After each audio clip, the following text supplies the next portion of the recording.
think we're gonna have to take the engine out again. It's not your car, it's not how you diagnosed it, it's how I diagnosed it.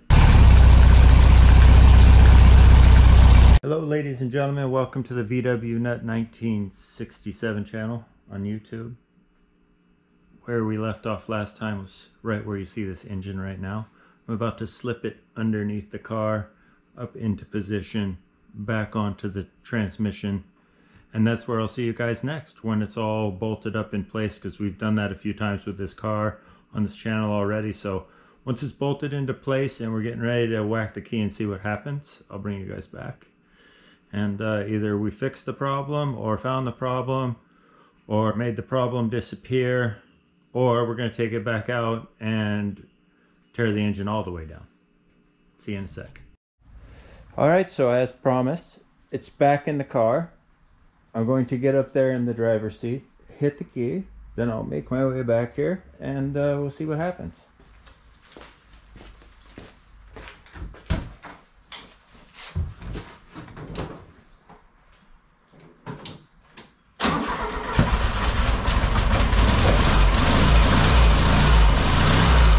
Alright, I'm going to go ahead and warm it up now that I have the garage doors open, and I'll bring you guys back once we start to fiddle with it a little bit.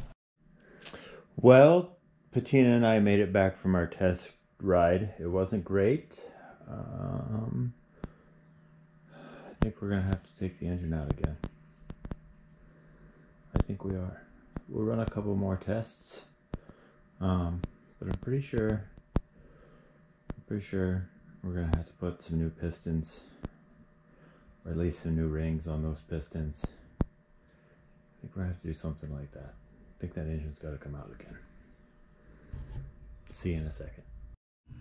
Alright, so here we are at the back of the 67. I've pulled the number 2 spark plug out again, and we've got the handy pressure gauge here. We did take it for a ride with Patina.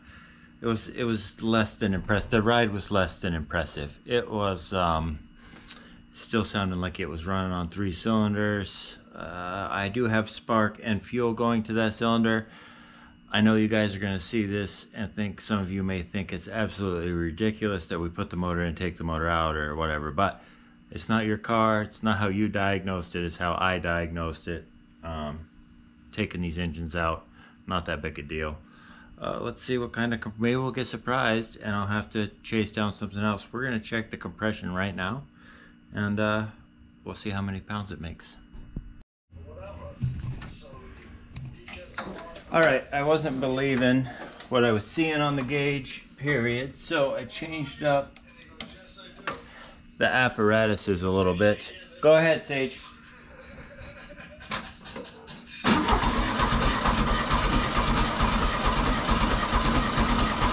Good. So that's got 120 pounds of pressure on the number 2 cylinder using the correct apparatus. That's compression, ladies and gentlemen. So the problem is not compression as far as the number 2 cylinder is concerned. Let's move on. Come here, Sage. Alright, now I'm going to check the number 1 cylinder. We'll see. We'll know if the apparatus is not tight in there. Go ahead.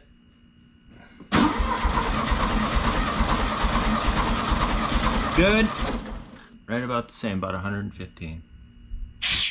Okay, Sage, take out the 2 spark plugs on the other side of the engine. Good. 125. I say there's nothing wrong internally with that engine and compression. All right. We'll get her wired up correctly and the spark plugs put back in her, and see what happens. Alright, so there's the 67 1500s numbers for each cylinder. 120, 120 on the 1 and 2, give or take 5. 145 on the number 3 cylinder and 125 on the number 4 cylinder. That's good enough to make it run. Join us next time when we sort out whatever sort of problems we're having, and let's see if we can't get this 67 running. I'd like to thank each and every one of you for being here. Stick around for the next clip. That, of course, will be my puppy dog, Patina, telling you guys thank you for being here in her own little special way. And we will see you guys in a couple of days. Here's one of the places we'll find Patina on a 90-degree day, humid, in the office holding down her bed, where it's nice and air-conditioned, just below the fan. Yeah? What are you doing over here, puppy? What are you doing? A little pause for my paws? Wanna take a bite of the people? Or is that all they get? That's all they get? That's all they get? That's it? Okay. Well, I'll say thank you again for being here, and we will see you in a couple of days.